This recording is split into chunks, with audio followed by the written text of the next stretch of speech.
কি রান্না করতেছো? দেখে তো মনে হইতেছে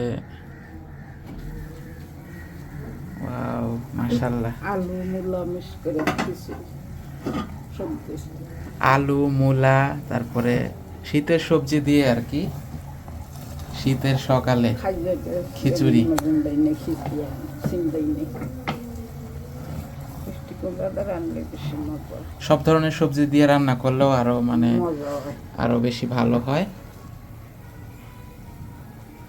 লাল চালের খিচুড়ি। হ্যাঁ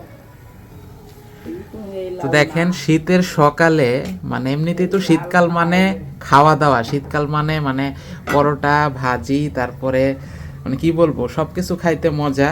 খিচুড়ি তার মধ্যে এটা একটা সকালবেলার অন্যতম পছন্দের খাবার। শীতের সকালে শীতের সবজি দিয়ে মায়ের হাতে খিচুড়ি।